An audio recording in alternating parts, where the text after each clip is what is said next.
محدود کنن و بگن تمام شده به خانه برید و مسئله حل فصل شد.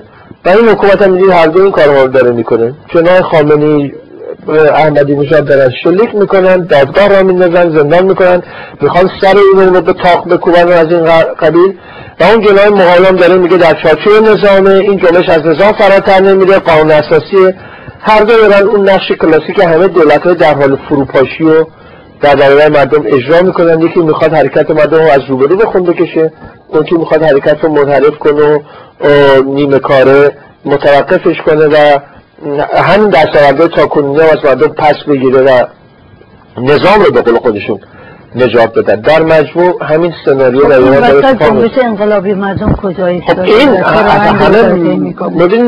موتور و عامل تعیین کننده همه این وضعیتی که ما راجع بهش صحبت کردیم جنبش مردم خیلی روشنه. اگر بعد از انتخابات مردم در اون ابعاد به خیابان‌ها نمی‌ریختن، هم تصویر راحت‌تر اتفاق می‌افتاد، هم سازششون اصلا مسئله‌ای نداشتن.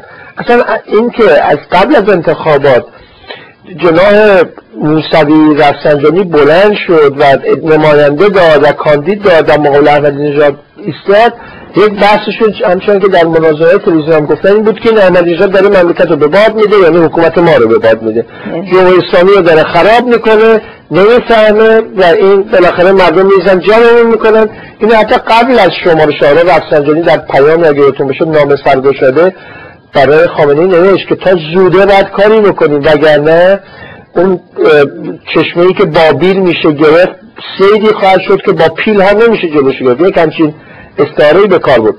در الان امروز اون پیل به راه افتاده، در واقع به هیچ شکلی نمیتونن جلوش رو بگیرن. تمام این نزاع‌ها و دعواها و دادگاه فرمایشی و غیره و غیره جوابی است که اینا دارن به مردم میدن برای حفظ کل نظامشون. به نظرم مسئله جناح‌ها الان حفظ جناح خودشون نیست، قبل از هر چیز حفظ کل نظامه.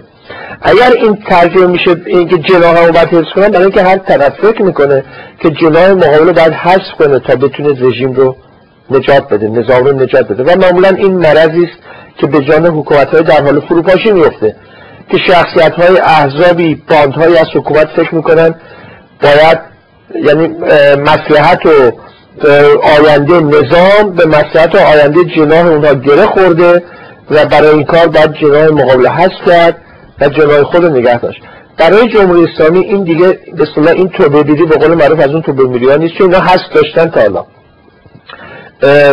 بنی صدر رو حذف کردن، یک دوره به معنا خاتمی رو حذف کردن و کنار گذاشتن و دست همه طرفدارش رو از قدرت بریدن و دعوای جناح هم همیشه قدیمی بوده. ولی این بار مثلا اینه که دو جناح حکومت که ریشه دووندن در تمام ارگان‌ها و سازمان‌ها، یعنی جناح رفسنجانی و در مقابل جناح خامنه‌ای، و هر نوع تصمیم دو از یکدیگر یعنی تیشه به ریشه خود زدن. این بنبست و این استیصالی که حکومت باش رو در این حال همه میدونن این وضع قابل ادامه نیست، باید کاری کرد. حداقل اینه که باید از روی احمدی نژاد عبور کنن، وگرنه این بساط همین خواهد بود و تشدید هم خواهد شد. این رو چه کسی، چه فاکتوری، چه عاملی اونها رو به این بنبست رسونده؟ جنبش انقلابی مردم است که وقتی این جنبش رو نگاه میکنه در همین حدود یکی دو ماه دیگر هم داره میشه یک بیش از یک ماه 2 هفته است که این جنبش ادامه داره. وقتی اینو بررسی میکنید میدید مدام رادیکالتر شده، وسیع‌تر شده. مثلا در آخرین به صورت تظاهرات خیابونی شهرهای زیادی که تا حالا دخیل نبودن، شهرهای نسبتاً کوچکتر در 8 مرداد در این حرکت پیوستن. شعارهای مردم و تاکتیک‌ها و شیوه‌هایی که مردم برای درگیری با نیروهای رژیم پیدا میکنن هر روز پیشرفته‌تر میشه، گسترده‌تر میشه. اون چیزی که مدام پیشرفته جنبش انقلابی مردم بوده و در مقابل حکومت میبینید مدام دعواهاش بیشتر شده، مستثقل‌تر شدن، یقه هم دیگه رو گرفتن، اطلاعیه و حتی فتواهای علنی علیه هم دیگه دارن میدن. در مقابل صف مردم رادیکال متحد یک پارچه داره پیش میره و یک حمایت جهانی هم از خودش جلب کرده و ریشه بدبختی حکومتی از هر جناحشون همین هست. و همین الان که داریم صحبت میکنیم گزارش داریم که در تهران در میدان ونک و در خیابان‌های فاطمی مفتح، در خیابان‌های انقلاب، در جنگ و گریز است و دوباره مردم بیرون مردم باید اعتراض میکنن. نه تقریبا هر روز است و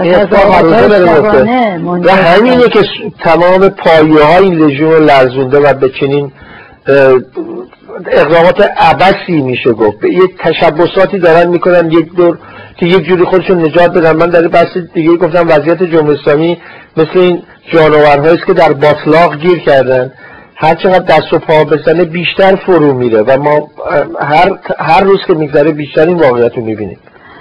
شما همین الان در صحبتتون گفتید که خب سازش این دو بخش حکومت عملا به بنبست رسیده، سازشی براشون باقی نمونده.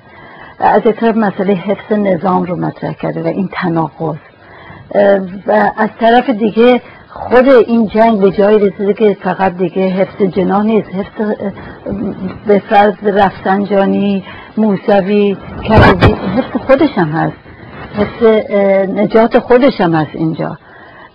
یعنی این یه جنگی به این شکل بنبستی به این شکل چطور توضیح میده؟ دقیقاً ببینید این نکته رو ما از مدت‌ها قبل گفتیم که در این جنگ یک جناح، یعنی جناح رفسنجانی موسوی برای حفظ جان می‌جنگه و این استعاره به کار بردم برای سرش می‌جنگه، خامنه‌ای برای تاجش، و این جنگ تشدید شده و در همین جهت پیش رفته. این محاکمات داره نشون میده اینها دارن یک به اصطلاح محمل قانونی و حقوقی درست میکنن برای اینکه البته ببینن چقدر سنبشون فوجوره، چقدر زورشون میرسه، بگیرن و از نظر حقوقی اینها رو به خیانت، مفسد فعل ارض هم اینا رو بهشون دارن میگن، نمیدونم جاسوس بیگانه و غیره متهم کنن. و این یعنی در واقع اینطوری نیست که اگر در این جنگ جناح خامنه‌ای ببره، جناح مقابل میتونه فقط مقامی نداشته باشه ولی زندگی سیاسیش و زندگی اجتماعیش رو حتی ادامه بده. میگیرن دستگیرشون میکنن، حالا اگه نکشنشون زندگی براشون نمیزن.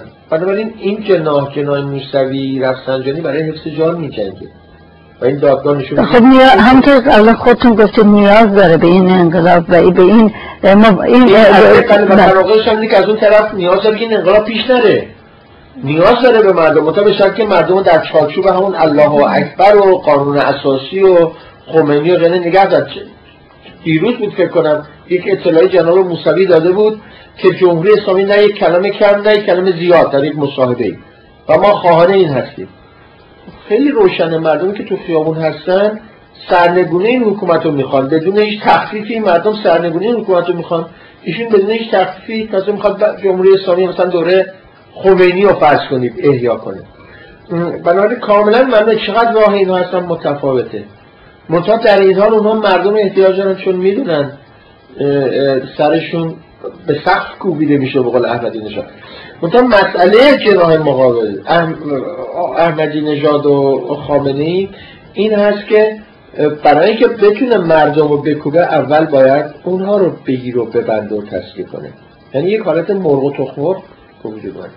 و از اون طرف میدونه تا وقت مردم در خیابونن هر حرکتی برای دستگیری و محاکمه و غیره جناح مخالف خودش زمینه خواهد شد برای یورش بیشتر و تعرض بیشتر. همچنان که همین دادگاه ها تبدیل شده به تعرض مردم یا همین مراسم تحلیل، مراسم تنفیذ، هر حرکتی که جناح احمدی نژاد بخواد بکنه که یک تجمعی، مراسمی، میتینگی در صدر جامعه باشه با یورش مردم جواب میگیره و این تناقضیه که جناح احمدی نژاد داره.